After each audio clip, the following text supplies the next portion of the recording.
कौशल्या और रघुवीर की एक बेटी थी सविता। सविता को बचपन में ही पोलियो मार गया था, जिससे वह एक पैर से अपाहिज थी। सब लोग उसे दया की दृष्टि से देखते थे और अपने माँ बाप की बहुत लाडली थी। उसकी आंखों में कभी आंसू नहीं आने देते थे।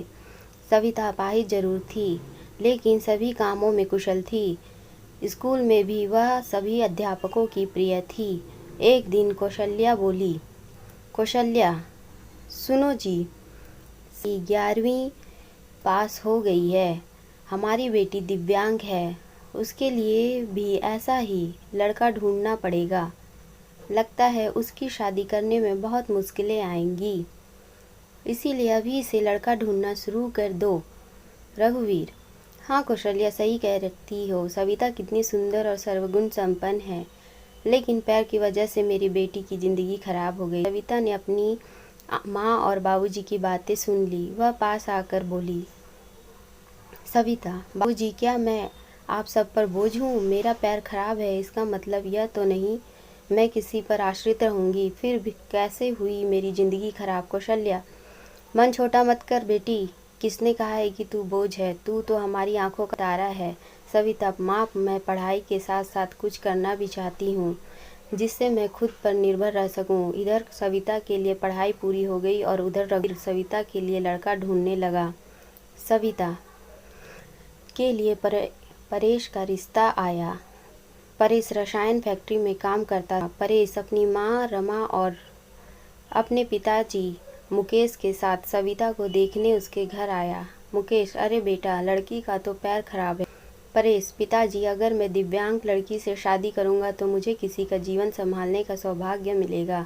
रमा, बेटा, तेरी जिंदगी है, जो भी फैसला हो सोच संभल कर लेना। परेश, देखिए सविता जी, मैंने आपकी जितनी तारीफ सुनी है, मैं खुद को आपसे मिलने से रोक नहीं पाया। क्या आप शादी के लिए राजी हैं? सविता, परेश जी, मैं एक अपाहिज लड़की हूँ और आप पूर्ण रूप से स्वस्थ हैं। क्या आप एक अपाहिज लड़की को स्वीकार करेंगे? परेश, सविता, मैं जिंदगी भर आपका सहारा बनने के लिए तैयार हूँ, अगर आपको ऐतराज ना हो तो। सविता, अगर आप तैयार तो मैं खुशनसीब हूँ कि मुझे आप जैसा जीवन साथी मिलेगा। सविता और परेश की बहुत धूमधाम से शादी हुई। चारों तरफ चर्चा थी कि भाग्यशाली है सविता, जो दिव्यांग होते हुए भी उसे इतना अच्छा पति मिला है। रमा, बहू, आज तुम्हारा पहला दिन है, इतनी जल्दी कैसे उठ गई? आराम से उठ जाती। सविता, माँ, मुझे जल्दी उठने की आदत है, मैंने नाश्ता बना दिया है, आप सब लोग नाश्ता कर लीजिए। रमा हैरान थी कि एक पैर खराब होते हुए भी सुबह उठकर नाश्ता भी बना दिया। इसी तरह सविता ने थोड़े ही दिनों में सारी जिम्मेदारी अपने ऊपर ले ली। सविता से सभी बहुत खुश थे। रमा, परेश, तेरी बीवी लाखों में नहीं करोड़ों में एक है। मैं तो डरती थी कहीं ऐसा ना हो कि एक दिव्यांग लड़की से शादी करके कहीं मेरे बेटे की ज़िंदगी खराब ना हो जाए। परेश, माँ, मेरा फैसला कभी गलत नहीं हो सकता। आपसे एक बात कह रहा हूँ कि अगर मुझे कुछ हो जाए तो सविता को अपनी बेटी की तरह रखना।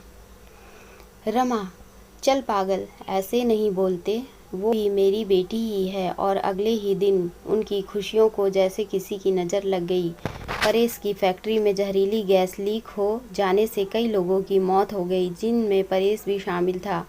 जब ये खबर परेश के घर पहुंची तब तक घर में हाहाकार मच गया, लेकिन सविता तो जैसे पत्थर सी हो गई। वह खामोश थी, उसकी आंखों में आंसू नहीं थे। वह परेश को यूं ही फटी आंखों से देखती रही।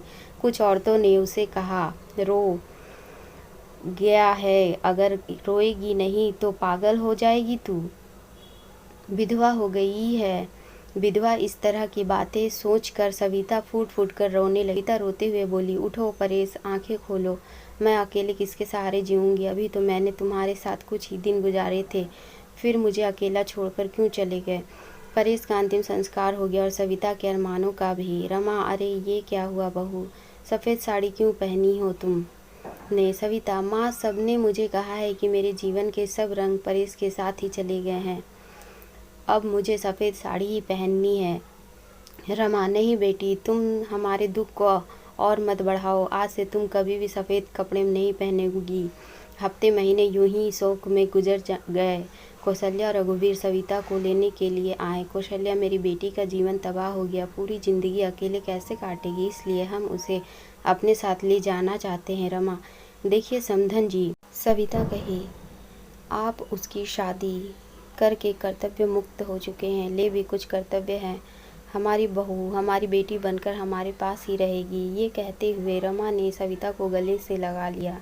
मुकेश, हाँ समधी जी, रमा सही कह रही है, हम सविता को आगे पढ़ाएंगे और किसी लायक बनाएंगे। आप चिंता मत करना, हम अपनी सविता को पलकों पर बिठा कर रखेंगे। सविता, माँ बाबूजी परेश इनके इकलौते बेटे थे, अब वो नहीं है तो ऐसे में मैं इनको छोड़कर चली जाऊं, ये सही नहीं है।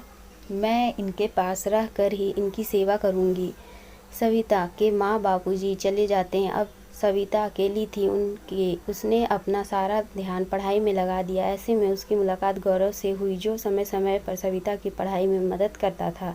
गौरव मुकेश के दोस्त का सबसे छोटा बेटा था। उसका काम के सिलसिले में परेश के पिता के पास आना जाना लगा रहता था। गौरव इंजीनियर था और बड़ा ही शालीन स्वभाव का संस्कारी लड़का था। चारों तरफ औरतें बातें बनाने लगीं। एक औरत बोली, अरे देखो कैसी विधवा है ये, सफ़ेद साड़ी नहीं पहनती, पति का जरा भी दुख नहीं है। तो दूसरी बोली, बनकर कॉलेज चली जाती है, बेचारे रमा और मुकेश का तो बुढ़ापा ही खराब है। तीसरी औरत ने कहा, पहले इस लड़के का घर में आना जाना ठीक था, लेकिन अब परेश नहीं है तो इसे जवान विधवा बहू के घर नहीं आना चाहिए। लेकिन सविता को किसी बातों से कोई फ़र्क नहीं पड़ता था, क्योंकि उसके सास ससुर उसके साथ थे। सविता ने अपनी मेहनत से बीएड कर ली और विकलांग कोटे में वह एक शिक्षिका के रूप में नियुक्त हो गई। रमा, सुनो, परेश के पापा, हमारी सविता अब एक टीचर बन गई है, लोग ना जाने उसे कैसे कैसे ताने देते हैं, हमें अब उसकी शादी कर देनी चाहिए। मुकेश, सही कह रही हो, रमा और विधवा है, अनाथ नहीं जो लोगों की उल्टी सीधी बातें सुनेगी। हम अपनी बहू की शादी धूमधाम से करेंगे। तू पागल हो तो नहीं हो गई है, विधवा बहू की शादी करना चाहती है तू?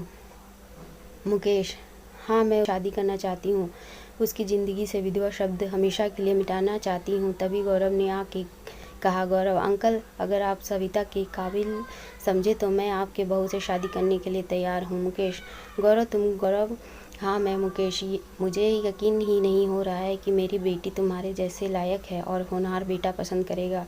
मुझे तुम पर गर्व है। तुम जानती हो, मैंने हमेशा तुम्हें अपनी बेटी से बढ़कर माना है।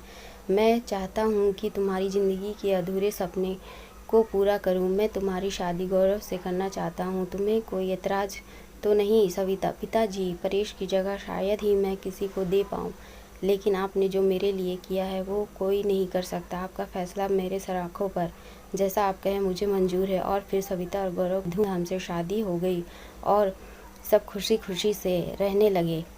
आपको यह कहानी पसंद आई हो तो वीडियो को लाइक करें, चैनल को सब्सक्राइब करें और कमेंट में हमें अपनी राय ज़रूर दें। मिलते हैं अगली कहानी पर। धन्यवाद।